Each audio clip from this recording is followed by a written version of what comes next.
আসসালামু আলাইকুম দর্শক, আপনারা দেখছেন নিউজ প্রতিদিনের এখনকার সংবাদ। সাথে আছে আমি আলজাবের। দর্শক, হুতিদের ভয়ে কাঁপছে ডোনাল্ড ট্রাম্প। ইরানকে নির্দেশ দিল হুতিদের অস্ত্র সহায়তা বন্ধের। 30 দিনের আলটিমেটাম দিয়েছে ট্রাম্প, আর এর একমাত্র কারণ হলো হুতিদের ভয়। দর্শক, বিস্তারিত থাকছে ডেস্ক রিপোর্টে। হুতিদের অস্ত্র সহায়তা দেওয়া বন্ধ করতে হবে ইরানকে। বুধবার 19 মার্চ এমন মন্তব্য করেছেন মার্কিন প্রেসিডেন্ট ডোনাল্ড ট্রাম্প। খবর কাতার ভিত্তিক সংবাদ মাধ্যম আল জাজিরার।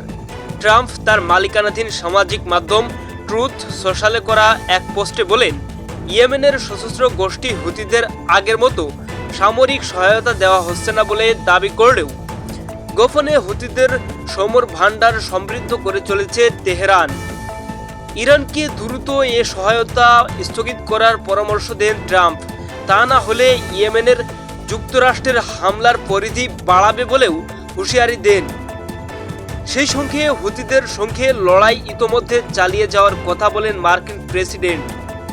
এর আগে সোমবার 17 মার্চ ট্রুথ সোশ্যালে লিখেছিলেন, তেহরান সমর্থিত ইয়েমেনের হুতি বিদ্রোহীদের যে কোনো হামলার জন্য ইরান দায়ী থাকবে। প্রসঙ্গত, ডোনাল্ড ট্রাম্পের নির্দেশে শনিবার 15 মার্চ থেকে হুতিদের লক্ষ্য করে বড় ধরনের বিমান হামলা শুরু করেছে যুক্তরাষ্ট্রের সামরিক বাহিনী। এতে 50-এর অধিক মানুষ নিহত হয়েছে বলে জানিয়েছে হুথির স্বাস্থ্য বিভাগ।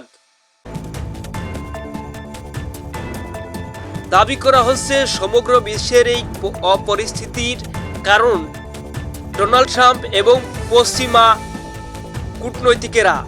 তাদের পরামর্শ এবং তাদের নির্দেশেই বিশ্বে এই অশৃঙ্খল পরিস্থিতি সৃষ্টি হচ্ছে।